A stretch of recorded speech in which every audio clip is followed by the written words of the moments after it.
Oke, assalamualaikum warahmatullahi wabarakatuh. Kembali lagi di Alif Sana Channel, ngobrol bareng dengan Alif. Oke, kan ini kan lu baru tahun pertama nih. Iya. Tahun berikutnya lu bakal lanjut di Turki atau lu Ya, Erasmus pasti. atau lu beasiswa terus itu. Niatan saya Ada nggak bu? Iya. ada. Niatan saya emang mau seperti itu. Jadi ada di sini banyak petugang-petugang batik itu, ada kayak Erasmus, Maulana itu, kita bisa ada kesempatan untuk mendapatkan itu. Jadi kalau Erasmus itu untuk petugang pelajar ke Eropa, daerah Eropa situ, negara Uni Eropa seperti Romania, Bulgaria, Hungaria, Italia, Polandia, Ceko, Spanyol, Jerman, Prancis, Finlandia, ya banyak lah, bukan semua daerah Eropa lah. Beasiswa Erasmus itu. Itu kayak petugang pelajar gitu. Yang kedua ada namanya petugang pelajar Maulana itu. Maulana. Kalau Maulana dia daerah Asia gitu. Azerbaijan, Turkmenistan, Kazakhstan, Jordania, sampai ya Malaysia ada, cuma beberapa universitas doang ada yang ke Malaysia. Ya seperti itulah. Ada Erasmus Malaysia ada? Itu Maulana. Oh, Maulana. Maulana bukan Erasmus. Terus kan ini kan lu kan baru tahun pertama, terus tuh jurusannya ekonomi kan. Nah itu lu bakal mau pindah jurusan, bisa nggak sih pindah jurusan? Pindah jurusan bisa, tapi Ngulang dari pertama? enggak, ada beberapa persyaratan agak susah. Ya sama seperti di Indo. Di Indo juga pindah jurusan juga mungkin agak susah gitu. Ada batasan IP-nya harus segini baru bisa ke jurusan dan gak harus ngulang gitu. Kalau masih satu fakultas bisa kemungkinan beda jurusan, tapi kalau udah beda fakultas kemungkinan besar kita harus ngulang dari semester awal lagi. Pembayaran lu per bulan untuk rumah berapa? Rumah gua kebetulan 600. 600 lira.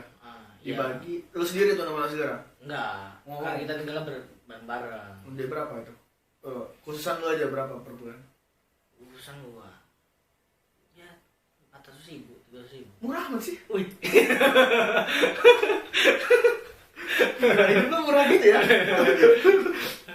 Oh jadi kemudian itu kalian itu 400.000 itu udah dapet rumah, udah dapet 500 lah. 500.000 lah itu Iyalah. udah sama listrik air semuanya itu udah 500.000. Jadi sama aja kayak di Indonesia kalian tinggal.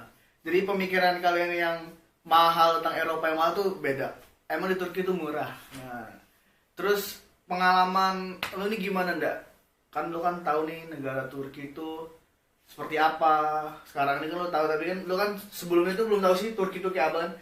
Ketika lo udah nyampe ke Turki, itu pandangan lo seperti apa? Wah. Dari segi apa nih kita pandang? Dari segi adab boleh, dari segi ekonomi boleh, dari segi apa aja boleh. Lo aja mau lu ungkapin yang mana setelah lo? Lebih kayak ke masyarakatnya atau ke mananya nih? Ke masyarakatnya. Ke masyarakatnya. Iya. Ke orang Turkinya sendiri. Iya. Ya kalau orang Turki sendiri, mereka inilah sama kayak orang mungkin kayak orang daerah di Timur Tengah, agak keras itu prinsip dia. Berprinsip keras itu orangnya. Terus nih gue mau nanya lagi. Tapi mereka orangnya baik. Baik ya. Hmm. Keras tapi baik. Keras dan baik, kayak lebih kayak mempertahankan pendapat gitu. Jatuhnya kerasnya mereka. Yang datang ke sini ya harus benar-benar belajar gitu. Niat belajar ya. Niat belajar. Kenapa itu lo ngomong kayak gitu tuh kenapa? Ya karena emang mungkin kalau di sini ada bilang gampang, ada bilang susah, dan nggak gampang dan nggak susah. Oh kita bilang gampang kita juga salah, kita bilang susah kita juga nggak benar juga, gitu. Karena kalau kita bilang susah mungkin hanya untuk orang yang nggak belajar gitu. Mungkin kalau kita bilang gampang juga enggak. Yang dan permasalahan terbesar mungkin untuk kondisi ya semua perjalanan negeri mungkin yaitu namanya bahasa. Karena bahasa beda, kita orang mana, kita ada pelajaran bahasa apa gitu kan. Nah di situ kita harus menangkap dua kali ketika kita mendengar pelajaran. Dosen ngomong bahasa ini, kita harus menerjemahkan lagi ke bahasa kita sendiri, memahaminya dengan bahasa kita sendiri kan gitu. Sama halnya ya seperti itu, ketika ada tugas atau ada ujian ya seperti itu, kita harus kayak kita pahamnya bahasa ini, bahasa kita sendiri, kita nerjemahin ke bahasa ini lagi. Ya mungkin di situ. Untuk masa dosen sih, mungkin kalau di Indo kan banyak kan masalah di dosen kan. Iya. Kalau di sini di Turki banyak kan semua dosen sama sih. Semua dosen sama. Jadi Gimana? ada orang yang nggak contoh nih, ada orang nggak masuk nih gagal, dosnya nggak enak nih gini. Di Indo kan banyak seperti itu, masalah bolos tuh. Wah dosnya ini nggak enak, masa tuh seperti ini dosisnya. Mereka malas seperti ini. Kalau Turki kayaknya sama semua dosisnya. Sama semua. Jadi kita anggap mereka sama, dan kebanyakan dosen di sini mereka suka dengan pelajar luar negeri. Nah gitu terkadang. Jadi enak tuh dosen itu enak apa enggak jadi? Enak jadi enak ya. Itu enggak enaknya gimana? Itu pengalaman gue saya. Enaknya gimana? Jadi kita kalau pengalaman pribadi lo ini kan? Kalau dari gue sih ya itu, kita pas masuk ke pertama ditanya gitu. Di sini ada yang datang dari Turki siapa gitu. Kita dikenalin ini sebagainya, dan emang dosennya emang pasti tahu kita apa dari segi bahasa beda, kita susah belajar pelajaran beda itu sebagainya. Nah jadi kita kayak ya enak lah dosennya melawan kita gitu. Jadi emang kalau ini sih sebenarnya bukan dosen juga sih, orang Turki gitu sebenarnya. Orang Turki sebenarnya gitu ya? Gini ada nggak perbedaan dosen tuh memandang negara lain? Misalkan lu kan negara Indonesia, ada Malaysia, ada Singapura, ada Thailand. Itu ada nggak sih dia lebih condong misalkan ke Malaysia, lebih condong ke Thailand, apa lebih condong ke Indonesia? Itu ada sih. Lebih condong ke mana? Kalau pastinya mereka, kalau dosen di sini pelajar yang dari daerah kayak Indonesia, daerah Asia Tenggara, mereka suka banget. Kenapa? Kalau Indonesia mereka sukanya karena itu pertama kali. Apalagi dosennya udah haji ya, dan ya jadi mereka ketemu banyak orang Indonesia ketika haji, dan Indonesia itu terkenal ramah-ramahnya gitu. Nah, dari sini kalau emang kok daerah dari yang apa dari dekat-dekat kayak Azerbaijan, habis itu Turkmenistan, Syria, mereka mungkin biasa aja anggapnya. Biasa aja, enggak wah. Enggak terlalu di ini juga. Oh iya, gue mau nanya nih, lu kan kuliah nih kan, udah kuliah sama orang Turki nih. Jadi kanan kiri lu kan orang Turki nih. Iya. Ada perbedaan nih sih cewek Turki sama cowok Indo? Cewek Turki sama cewek Indo ya pertama. Terus cowok Turki sama cowok Indo. Ada bedanya nggak sih? Ada pastinya. Gimana? Ya segi muka juga beda. Segi muka, kalau pastilah segi muka. Jauh beda dari orang macam-macam Ya, kita. sifat-sifat mereka gitu. kan beda juga, pendidikan mereka beda. Tadi dibilang orang Turki kan agak keras itu kan, dapat gitu. Nah, tapi mereka juga orangnya asik gitu. Orang Turki lebih asik daripada orang Indo. Bisa dibilang seperti itu. Terus Contohnya aja kayak kita masuk kafe nih, kita sendirian nih. Kalau di Indo kita bakal keluar kafe juga bakal sendirian. Iya. Gitu. Nah, kalau kita masuk kafe sendirian nih, ada kemungkinan kita di kafe itu orang Turki bakal ngobrol sama kita gitu. Jadi maksud lu dia nyamperin lu gitu? Iya. Apa lu nyamperin dia? Enggak, dia bakal datang ke kita gitu. Terus ada seperti itu, mungkin beberapa kok tempat nongkrong gitu banyak, apalagi tahun lalu saya di kota Rize itu. Yang orang-orangnya bener-bener baik, kayaknya orang baik di Turki itu di Rize. Di Rize ya? Jadi waktu lu pindah ke mana nih? Kayseri Kayseri itu nggak ada yang baik?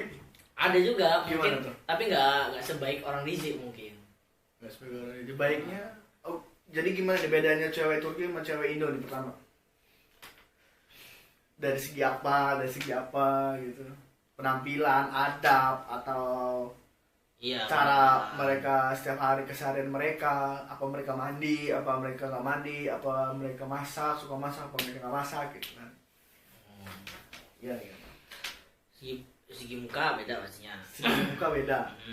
Terus penampilan juga pasti beda karena Kulturnya gimana ya, kulturnya jadi, orang Turki? Ada yang kalau orang yang feminin banget gitu. Ada juga yang kalau ya bener-bener karena ya sampai cewek Turki, apalagi ini yang paling sensitif tuh masa rokok. Kalau di sana kan rokok sensitif banget kan. Mungkin jadi orang di sini merokok tuh sudah hal yang biasa. Maksud lu biasa? Jadi orang cewek mau pakai kerudung mau nggak pakai kerudung, yang rokok pun ada gitu. Jadi mereka ngerokok gitu? Iya. Tetap ngerokok gitu? Walaupun pakai kerudung itu mereka tetap ngerokok. Terus? Nah, karena emang sini antara mungkin karena perpaduan Asia dan Eropa kali ya, batasan gitu. Jadi budaya mereka ikut Eropa gitu. Hampir budaya mereka ikut Eropa, dan musim juga karena musim juga sama kayak Eropa gitu kan. Jadi ya seperti budaya-budaya Eropa gitulah. Apa mereka sambil jalan ngerokok atau di kamar aja mereka ngerokok apa gimana sih? Di jalan-jalan juga, di univ juga mereka ngerokok. Tetap ngerokok. Iya. Ya itu hal yang biasa, orang Turki melihat itu mungkin nggak tahu sih, mungkin biasa aja gitu. Nggak cewek kalau kita nggak cewek orang mungkin nggak sensitif gitu kan. Nah, kalau di sini mungkin itu hal yang biasa gitu. Jadi rokok Dan biasa ya? dan mereka setiap kali ketemu sama orang itu pasti namanya ini apa kayak cipika-cipiki kepala gitu. Itu udah adat mereka. Adat mereka ya. Jadi gini gitu. Iya, salaman itu kepala gitu. Terus udah tuh. Bedanya udah cuma itu doang. Ada lagi nggak? Iya sih kayaknya itu dong. Kalau yang cowoknya ada nggak? Cowoknya kayak orang gak keras itu mungkin. Tapi asik orang. Mereka suka nyamperin kita gitu. Suka ngajak-ngajak ngobrol kita gitu. Terus nih gue mau nanya ke lu, yang bikin lu kaget kan secara langsung lu kan ada sih, maupun lu nggak ada pandangan ke Turki pasti lu ada pandangan di Turki nih kayak gini sebelum lu ke Turki. Waktu lu kesini apa sih yang bikin lu kaget tentang Turki? Masa kaget gimana? Bukan yang gue perkira Turki kayak gini. Oh iya, dulu ketika gue pertama kali ke Turki, gue kira Turki tuh kayak Arab gitu lingkungannya. Kayak Arab ya, Orang hutan gitu, padang pasir. pasir gitu. Terus? Gue kira gitu pertama kali tuh. Ternyata Enggak. beda banget. Dan gue kira Turki juga pakai bahasa Arab pertama kali kesini. Kalau nggak bahasa Arab ya mirip-mirip Arab gitulah. Dan ternyata pun beda juga bahasanya. Beda juga. Terus ya itu tadi kulturnya juga beda. Terus beda. Pakaian mereka, musimnya, gue juga baru tahu itu. Cuma yang gue tahu karena gue taunya Turki pertama kali gue dengar kata Turki itu yang terlintas di kepala gue tuh tentang Usmani. Oh, lu udah tahu tuh Usmani. Nah, gue pernah dengar doang Usmani itu udah khilafah terakhir kan. Ya. Nah, itu yang terlintas kepala gue cuma itu doang. Jadi gue kira kehidupan mereka juga seperti orang-orang Arab gitu kan. Arab ininya. Ternyata beda. Ternyata nggak kayak gitu. Nah, gitu. Apalagi ada lagi ya? Dari segi makanan udah tadi lo ngomongin dari segi Makanan. Makanan pasti makanan beda banget makanan. Mereka makan bukan makan nasi, roti, ya kan? Nah, jadi roti sama lebih sukanya dan kok sama lidah kan banyak yang nggak nyambung sama lidah kita lah. Nggak nyambung ya. Contohnya di mana? Misalkan nggak nyambungnya itu di mana? Kalau Thailand kan kayak misalkan asem kalau Thailand kan. Nah kalau tawar kalau sini lebihnya. Oh tawar. Ya? Jadi nggak ada garam apa? Daging disiram yogurt gitu kadang. Daging disiram yogurt. Terus, terus ya hal semacam itu banyak lah gitu. Itu kan di segi negatif untuk kita ya. Kalau di segi positif untuk kita ada? Positif kita makanan. Semuanya. Kayak orangnya, terus kayak makanannya. Ada juga sih sebenarnya. Apa? Itu juga itu bukan negatif juga sebenarnya yang gue. Oh iya, positifnya coba misalkan. Gue juga bingung positif negatif apa nih? Tadi yang gue sebutin juga bukan hal yang negatif, itu mungkin negatif. Itu kan hal negatif itu kayak kan, misalkan itu kan cuma perbedaan. Iya, perbedaannya kan lu nggak bisa makan di sini terus itu. Tapi kan tuh lama bisa terbiasa gitu. Bisa terbiasa. Cuman kalau yang lebih positifnya misalkan Indonesia misalkan orang Indonesia kayak gini, orang Turki di sini kayak gini, kita kayak gini bagus. Iya tadi orang Turki ramah-ramah tadi. Ramah-ramah aja. Kayak tadi tuh gue bilang kita kalau masuk kafe sendiri misalnya nih, kita keluar kafe tuh mungkin kita bisa dapat teman baru gitu. Sampai segitunya ramahnya mereka. Coba balik lagi yang pertama ya. Waktu lu nyampe Rize, itu lu kan dapat rumah ya? Iya. Nah terus tuh rumahnya itu apa udah ada isinya misalkan kayak sofa atau kasur? Nah itu saking baiknya mereka di situ. Itu juga baik rumah ya? Rumah jadi gue pertama kali buka rumah itu kosong, benar-benar kita tuh kayak rumah kontrakan gitulah, kita ngontrak. Piring nggak ada? Ya kayak kos-kosan gitulah, benar-benar kosong semua. Kita kalau di kos-kosan kita dapat kamar doang kan, kamar dan semua kita isi sendiri. Tapi biasanya di Indo nggak kayak gitu loh. Di Indo dia ada lemari. Ada sebagian gitu, ada sebagian yang kosong. Tergantung. Jadi lo dapet yang kosong di plong. Gue dapet yang kosong.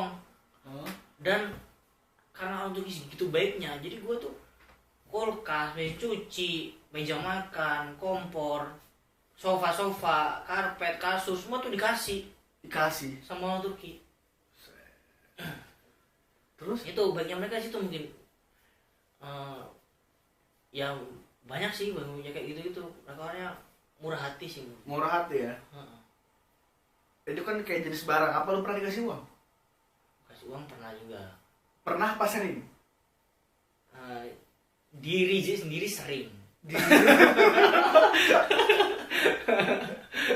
Enggak, mereka tuh ngasihnya tuh gimana sih kan kalau orang-orang kan ada cara-cara buat ngasih orang kan ada cara-cara misalkan ada yang diam-diam nih, jadi ada yang nih loh, terus ada juga yang dia minta tolong baru lo dikasih. Nah itu gimana sih caranya?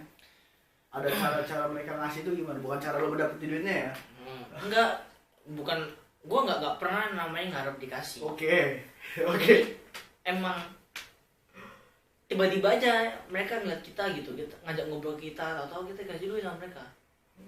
Dan itu bukan karena kita minta-minta, enggak, beda gitu. Ada sampai-sampai pas itu pertama kali gue datang ke ini di Rize itu makan habis Jumatan, ingat banget tuh. Habis Jumatan makan. Terus? Habis Jumatan gue makan sama temen kan. Kita ada lah 4 orang makan. Udah makan, pas kita mau bayar, penjualnya bilang udah dibayar. Sampai segitunya. Terus tanya sama siapa? Penjualnya bilang nggak ngasih tahu, orangnya bayar langsung pergi. Sampai segitunya tuh baiknya mereka. Udah kayak malaikat jadi ya. Apa lu doa dulu sebelum jawab itu? Apa gimana? Atau mungkin Fadilah Sholat Jumat. Oh, Fadilah Jumat. Baik. Udah ada yang mau diomongin lagi nggak? Kita mau tutup nih. Ya udah sih. Udah ya. Ada kata-kata terakhir untuk mahasiswa atau yang lain yang mau kesini? Ya yang mau kesini tetap semangat, jangan putus asa. Oh, tetap semangat dan jangan putus asa. Kalau gue ngomongnya gini, kalau mau kesini ingat musim apa? Kalau misalkan dingin harus pakai jaket, kalau musim panas pakai kaos aja. Oke, gitu aja. Mungkin cukup sekian. Ada yang mau ditanya di bawah ini, di komentar bisa tulis. Terus nanti kalian bisa follow IG Bakhtiar, bisa Baginda Artin, kan gue masukin di bawah situ ada IG